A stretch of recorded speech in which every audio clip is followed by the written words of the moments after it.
Assalamualaikum warahmatullahi wabarakatuh. Selamat pagi, bertemu lagi dengan saya Ibu Aida sebagai dosen mata kuliah statistik. Untuk saat ini kita masuk ke pertemuan ketiga, yaitu tentang penyajian data dalam bentuk tabel dan grafik. Langsung saja ya, kita masuk ke slide selanjutnya. Penyajian data dalam bentuk tabel dan grafik. Setelah mempelajari materi ini, mahasiswa diharapkan yang pertama mampu melakukan penyajian data dalam bentuk diagram dan grafik, mampu membaca data dalam bentuk diagram dan grafik, mampu melakukan penyajian data dalam bentuk tabel, dan mampu membaca data dalam bentuk tabel. Kita lanjut ya. Selanjutnya ada penyajian data.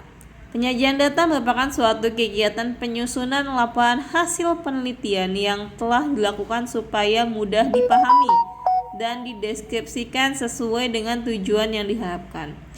Selain hal tersebut, adanya penyajian data dapat menarik pembaca untuk membaca laporan penelitian.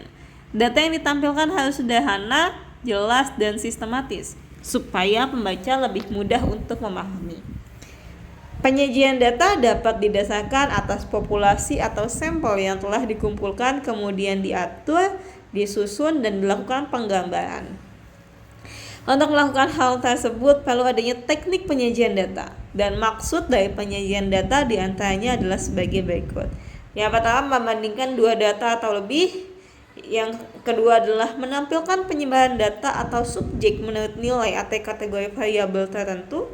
Yang ketiga adalah menunjukkan perubahan nilai suatu variabel dalam kurun waktu tertentu. Yang keempat adalah menampilkan korelasi antara dua variabel. Ya, baik.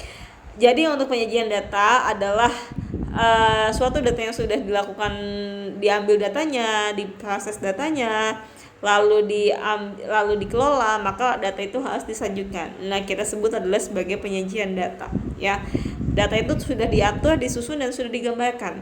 Jadi ketika penyampaian data itu sudah disajikan dalam bentuk hasil yang dapat dibaca oleh pembaca ataupun oleh orang lain yang memang membutuhkan data tersebut. Penyajian data dalam bentuk diagram atau grafik. Beberapa penyajian data dalam bentuk diagram atau grafik yang banyak digunakan adalah sebagai berikut. Yang pertama adalah diagram batang. Diagram batang adalah grafik yang menggambarkan batang untuk menunjukkan perbandingan antara kategori data. Batang pada diagram tersebut dapat horizontal ataupun vertikal. Diagram batang dengan batang vertikal biasa disebut diagram batang vertikal. Diagram batang memiliki dua sumbu. Satu sumbu untuk menggambarkan jenis kategori yang dibandingkan, dan yang lainnya akan memiliki nilai numerik yang mewakili nilai data tertentu. Untuk lebih jelasnya akan ditunjukkan diagram batang dari data pada tabel hasil nilai UTS statistik sebagai berikut.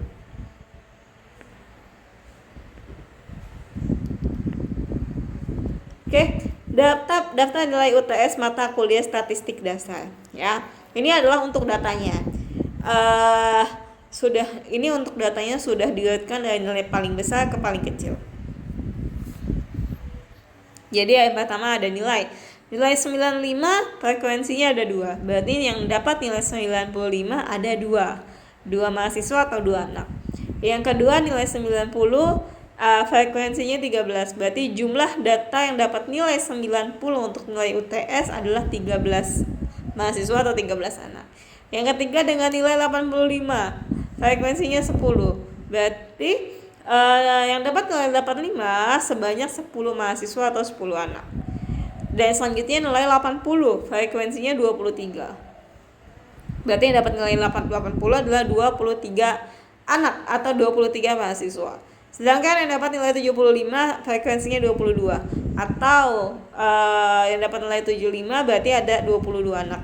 Dengan total data yang sudah diurutkan atau didapatkan adalah ada 70 mahasiswa atau 70 anak yang mengikuti UTS mata kuliah statistik. Seperti itu. Nah, ini adalah untuk diagram batang. Mungkin bisa dilihat, saya agak zoom sedikit ya. Kalau misalnya dilihat, yang dapat nilai 95 tadi kan ada 2 ya. Berarti diagram batangnya ada di bawah 5 atau ketika di 0 tapi lebih ke atas, yaitu 2 mahasiswa atau 2 anak atau frekuensinya jumlahnya 2.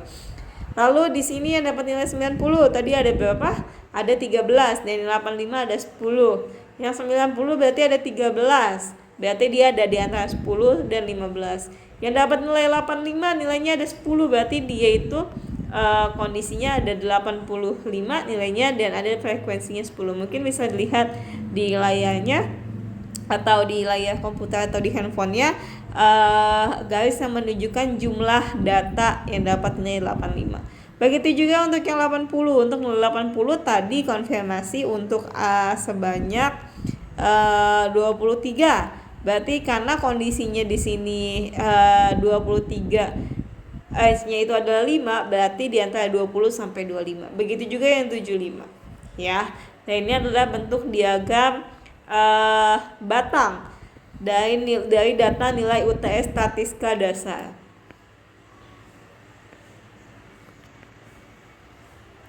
Selain dalam bentuk sejajar sumbu vertikal, diagram batang juga dapat disajikan sejajar dengan sumbu horizontal.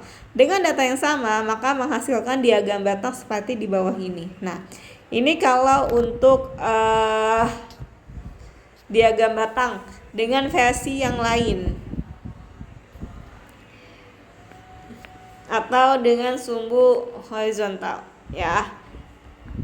Jadi kalau tadi nilainya itu ada di bawah, frekuensinya ada sebelah kiri kita, maka ini kebalikannya, yaitu nilainya di sebelah kiri, frekuensinya ada di sebelah bawah.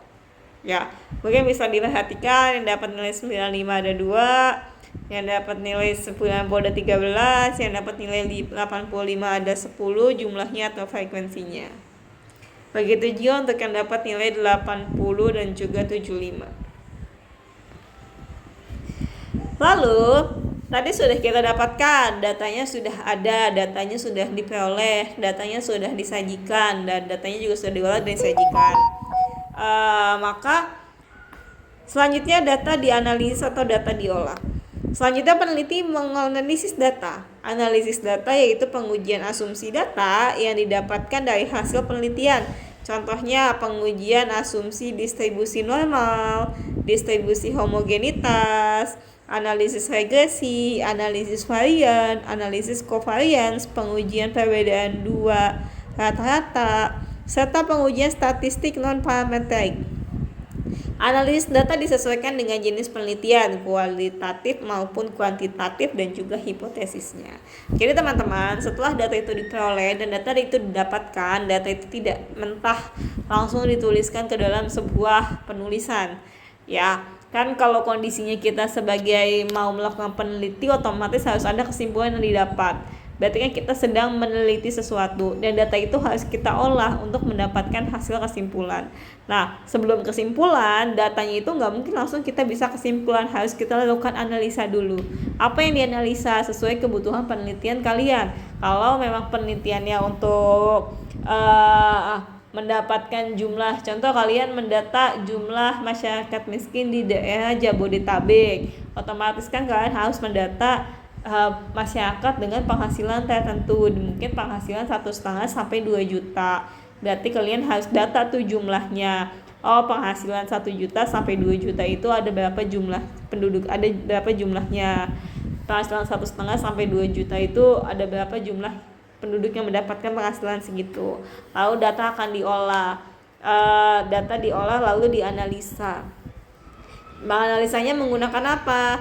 Analisanya menggunakan salah satu alatnya, ya bisa menggunakan analisis regresi, analisis variance, analisis covariance, disesuaikan dengan kebutuhan penelitian teman-teman sekalian. Oke. Kesimpulannya, setelah data dianalisis, langkah selanjutnya itu memberikan kesimpulan terhadap hasil yang diperoleh dari pengujian analisis. Kesimpulan menginterpretasikan hipotesis yang dibuat oleh peneliti.